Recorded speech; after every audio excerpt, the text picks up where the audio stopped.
प्रेम से बोलिए वृंदावन बिहारी लाल की जय। जय जय श्री राधे।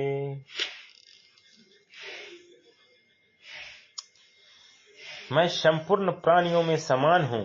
उन प्राणियों में ना तो कोई मेरा द्वेषी है और ना कोई प्रिय है, परंतु जो प्रेम पूर्वक मेरा भजन करते हैं वो मुझ में हैं और मैं भी उनमें हूँ।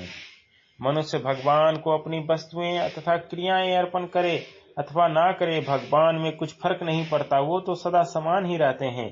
किसी वर्ण विशेष, आश्रम विशेष, जाति विशेष, कर्म विशेष, संप्रदाय विशेष, योग्यता विशेष आदि का भी भगवान पर कोई असर नहीं पड़ता। अतः प्रत्येक वर्ण, आश्रम, जाति, संप्रदाय आदि का मनुष्य उन्हें प्राप्त कर सकता है। भगवान केवल आंतरिक भाव को ही ग्रहण करते हैं। भगवान की दृष्टि में उनकी सिवाय अन्य कुछ है ही नहीं। फिर वो किससे द्वेष करें और किसमें राग करें? जीव ही राग द्वेष करके संसार में बंध जाता है और राग द्वेष का त्याग करके मुक्त हो जाता है। इसलिए बंधन और मुक्ति जीव की ही होती है, भगवान की नहीं। विषमता जीव करता है, भगवान नहीं। जो प्रेम पूर्वक भगवान का भजन करते हैं वो भगवान में हैं और भगवान उनमें हैं, अर्थात भगवान उनमें विशेष रूप से प्रकट हैं। तात्पर्य है, जैसे पृथ्वी में जल सब जगह रहता है पर कुएं में विशेष प्रकट आवरण रहित होता है, ऐसे ही भगवान संसार मात्र में परिपूर्ण होते हुए भी भक्तों में विशेष प्रकट होते हैं। भक्त भगवान से प्रेम करते हैं और भगवान भक्त से प्रेम करते हैं। इसलिए भक्त भगवान में हैं और भगवान भक्तों में हैं। अगर कोई दुराचारी से दुराचारी भी अन्य भक्त होकर मेरा भजन करता है तो उसको साधु ही मानना चाहिए, कारण कि उसने निश्चय बहुत अच्छी तरह कर लिया है। ज्ञान योग और कर्म योग में बुद्धि की प्रधानता रहती है, इसलिए उनमें पहले बुद्धि समता आती है। बुद्धि स्थिर होने से मनुष्य स्थित प्रज्ञ कहलाता है। ज्ञान योग और कर्म योग में बुद्धि व्यवस्थित एक निश्चय वाली होती है। बुद्धि व्यवस्थित होने से अहम का सर्वथा नाश नहीं होता, क्योंकि अहम बुद्धि से परे है। अतः मुक्त होने पर भी अहम की सूक्ष्म गंध रह जाती है, जो बंधन कारक तो नहीं होती पर दार्शनिक मतभेद पैदा करने वाली होती है। परंतु भक्ति योगी में स्वयं भगवान के अंश की प्रधानता रहती है, इसलिए भक्त स्वयं व्यवस्थित होता है।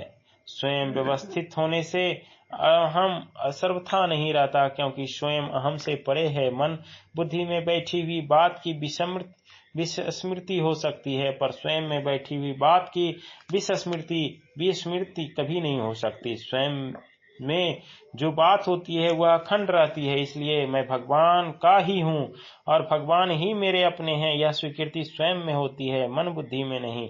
कारण यह है कि मूल में भगवान का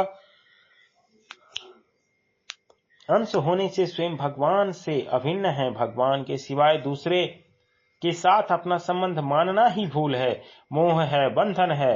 जब तक मनुष्य को अपने में कुछ बल, योग्यता, विशेषता दिखती है तब तक वह अन्यन भाग नहीं होता।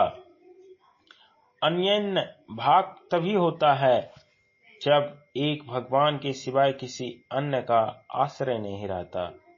वह तत्काल उसी क्षण धर्मात्मा का हो जाता है और निरंतर रहने वाली शांति को प्राप्त हो जाता है। हे कुंती नंदन, मेरे भक्त का पतन नहीं होता, ऐसी तुम प्रतिज्ञा करो। जब मनुष्य संसारिक दुखों से घबरा जाता है और उन्हें मिटाने में अपनी निर्बलता का अनुभव करता है, पर साथ ही साथ उसमें यह विश्वास रहता है कि समर्थ भगवान की कृपा से मेरी यह निर्बलता दूर हो सकती है और मैं संसारिक दुखों से छूट सकता हूँ, तब वह तत्काल भक्त हो जाता है। भक्त का पतन नहीं होता, क्योंकि उसमें अपने बल का आश्रय नहीं होता, प्रत्युत भगवान के बल का आश्रय होता है। वह साधन निष्ठ न होकर भगवान निष्ठ होता है। इसलिए एक बार भक्त होने के बाद उसका पतन नहीं होता, अर्थात वह पुनः दुराचारी नहीं बनता। भगवान अर्जुन को प्रतिज्ञा करने के लिए कहते हैं, क्योंकि भक्त की प्रतिज्ञा भगवान भी नहीं टाल सकते। भक्त भगवान की कमजोरी है। हे पृथानंदन, जो भी पापियों निवाले हों तथा जो भी स्त्रियां वैश्य और शूद्र हों वो भी सर्वथा मेरे शरण होकर निसंदेह परम गति को प्राप्त हो जाते हैं।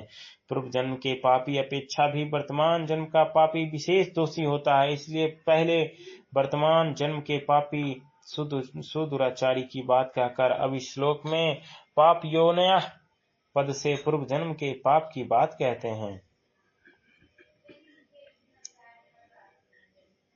जिसमें दूसरे का आश्रय नहीं हो। ऐसे अन्य आश्रय को यहाँ व्याप्ताश्रय अर्थात विशेष आश्रय कहा गया है। जो पवित्र आचरण करने वाले ब्राह्मण और ऋषि स्वरूप क्षत्रिय भगवान के भक्त हों वो परम गति को प्राप्त हो जाएं, इसमें तो कहना ही क्या। इसलिए इस अनित्य और सुख रहित शरीर को प्राप्त करके तू मेरा भजन कर। 30वें से 33वें श्लोक तक भगवान ने भक्ति के लिए भगवत प्राप्ति के 7 अधिकारों के नाम लिए हैं। दुराचारी, पाप योनि, स्त्रियां, वैश्य, शुद्ध, ब्राह्मण और क्षत्रिय, इन 7 से बाहर कोई भी प्राणी नहीं है। तात्पर्य है कि मनुष्य का कैसा ही जन्म हो, कैसी ही जाति हो और पूर्व जन्म के तथा इस जन्म के कितने ही पाप हों, पर वो सब के सब भगवान और उनके भक्ति के अधिकारी हैं। कारण कि जीव मात्र भगवान का अंश होने से भगवान की तरफ चलने में स्वतंत्र है, भगवान की और से किसी के लिए भी मनाही नहीं है। अनित्य और सुख रहित इस शरीर को पाकर अर्थात हम जीते रहें और सुख भोगते रहें, ऐसी कामना छोड़कर भगवान का भजन करना चाहिए। कारण कि हम संसार में सुख है ही नहीं, केवल सुख का भ्रम है, ऐसा ही जीने का भ्रम है। हम जी नहीं रहे, प्रत्युत प्रतिक्षण मर रहे हैं। तू मेरा भक्त हो जा, मुझ में मान वाला हो जा, मेरा पूजन करने वाला हो जा और मुझे नमस्कार कर। इस प्रकार हम अपने आप को मेरे साथ लगाकर मेरे परायण हुआ तू मुझे प्राप्त होगा। प्रेम से बोलिए वृंदावन बिहारी लाल की जय। जय जय श्री राधे, जय जय श्री राधे, जय जय सीताराम, जय सीताराम सीताराम सीताराम, जय सीताराम जय सीताराम सीताराम सीताराम, जय सीताराम जय सीताराम सीताराम सीताराम, जय सीताराम, जय जय सिया राम, जय जय हनुमान, जय सिया राम, जय जय हनुमान। गौरी शंकर राधे श्याम, जय जय सिया राम, जय जय हनुमान।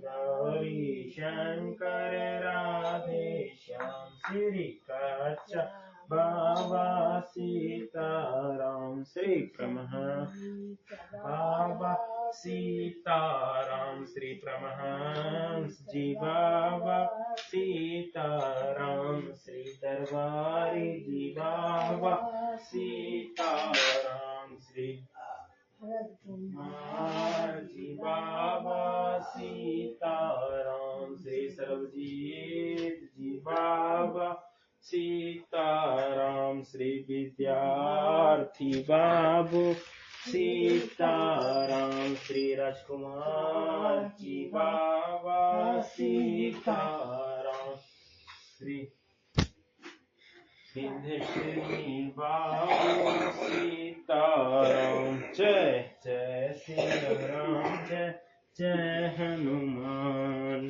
गौरी शंकर राधे श्याम। प्रेम से बोलिए राजा रामचंद्र भगवान की जय। जनक नंदनी सीता माता की जय। वृंदावन बिहारी लाल की जय। जय जय श्री राधे। प्रेम से बोलिए माँ बाला त्रिपुर सुंदरी की जय। गंगा मैया की जय। जगदम्बा महारानी की जय। महावीर स्थान की जय। नरसिंह भौरिया की जय। अशोक धाम की जय। पहाड़ी बाबा की जय। जय जय सीताराम। हर हर महादेव शंभो काशी विश्वनाथ गंगे बाबा बैद्यनाथ की जय। रहे न संकट रहे न भय, सदा रहो निर्भय निर्भय निर्भय।